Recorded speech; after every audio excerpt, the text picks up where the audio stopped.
కర్ణాటకకు సంబంధించి ఇదొక అనూహ్య పరిణామం. కర్ణాటకలో ఆర్ఎస్ఎస్ కు సిద్ధరామయ్య సర్కార్ కు మధ్య కొంతకాలంగా యుద్ధం నడుస్తున్న సంగతి తెలిసిందే. ఈ నేపథ్యంలో సిద్ధరామయ్య సర్కార్ కు న్యాయస్థానంలో ఎదురు దెబ్బ తగిలింది. ఆర్ఎస్ఎస్ కార్యకలాపాలకు ముందస్తు అనుమతిని తప్పనిసరి చేస్తూ కర్ణాటక సర్కార్ ఇచ్చిన ఉత్తర్వులపై హైకోర్టు మధ్యంతర స్టే ఇచ్చింది.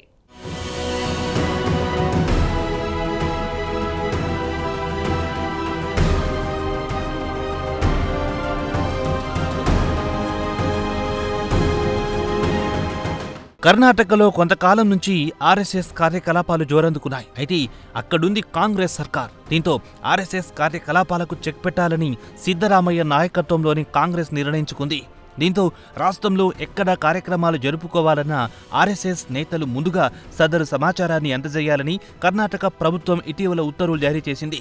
అంతేకాదు ఆయా ప్రాంతాల అధికారులు అనుమతిస్తేనే ఆర్ఎస్ఎస్ నేతలు తమ కార్యకలాపాలు నిర్వహించుకోవాల్సి ఉంటుందని కర్ణాటక ప్రభుత్వం పేర్కొంది. మొత్తం మీద ఆర్ఎస్ఎస్ కార్యకలాపాలకు ముందస్తు అనుమతులను సిద్ధరామయ్య సర్కార్ తప్పనిసరి చేసింది.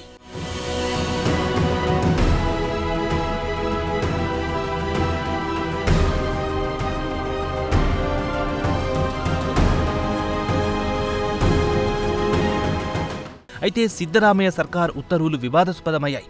ఆర్ఎస్ఎస్ ఒక సాంస్కృతిక సంస్థ అని నేతలు పేర్కొన్నారు. 100 ఏళ్ల ఆర్ఎస్ఎస్ గురించి యావత్ భారతదేశానికి తెలిసిందేనన్నారు.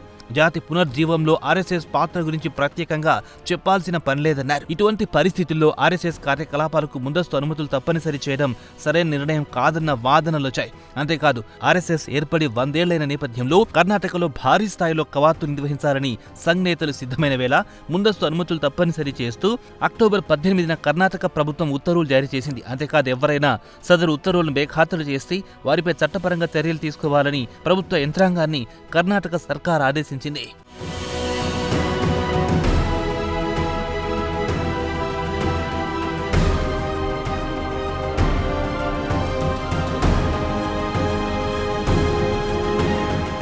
కాగా సదరు ముందస్తు అనుమతుల అంశంపై ఆర్ఎస్ఎస్ నేతలు తీవ్ర స్థాయిలో ప్రతిస్పందించారు.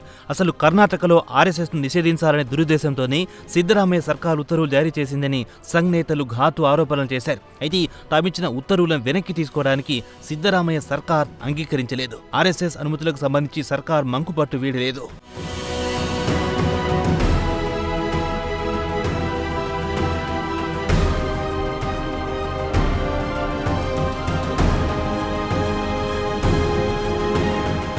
ఈ నేపథ్యంలో సిద్ధరామయ్య సర్కార్ ఇచ్చిన ఉత్తర్వులపై అటో ఇటు తేల్చుకోవాలని ఆర్ఎస్ఎస్ నేతలు గట్టిగా నిర్ణయించుకున్నారు. ఇందులో భాగంగా న్యాయస్థానాన్ని ఆశ్రయించారు. కర్ణాటక హైకోర్టులో పిటిషన్ దాఖలు చేశారు. కాగా ఆర్ఎస్ఎస్ నాయకులు దాఖలు చేసిన పిటిషన్పై తాజాగా విచారణ ముగిసింది. ఈ నేపథ్యంలో ఆర్ఎస్ఎస్ కార్యకలాపాలకు అనుకూలంగా హైకోర్టు ఆదేశాలు జారీ చేసింది.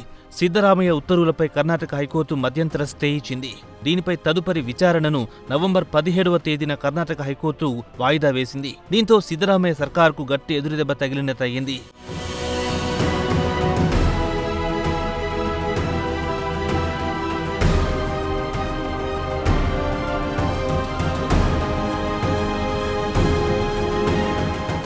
ఇదిలా ఉంటే ఆర్ఎస్ఎస్ ఒక రాజకీయ పార్టీ కాదు, కేవలం ఒక సాంస్కృతిక సంస్థ మాత్రమే. దీనిలో అనేక మంది కర్ణాటక ప్రభుత్వ ఉద్యోగులు సంఘ్లో సభ్యులుగా ఉన్నారు. ఒక్క కర్ణాటకలోనే కాదు, దేశవ్యాప్తంగా ప్రభుత్వ ఉద్యోగులు ఆర్ఎస్ఎస్ లో సభ్యులుగా ఉండడం అందరికీ తెలిసిందే.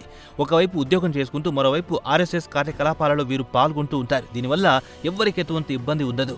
అయితే దీనిని కూడా కర్ణాటక సర్కార్ సహించలేకపోయింది. కేవలం ఆర్ఎస్ఎస్ కార్యకలాపాల్లో పాల్గొన్నారన్న కారణాలపై ఇటీవల కొంతమంది సర్కారీ ఉద్యోగులపై సిద్ధరామయ్య సర్కార్ వేటు వేసినట్లు సమాచారం.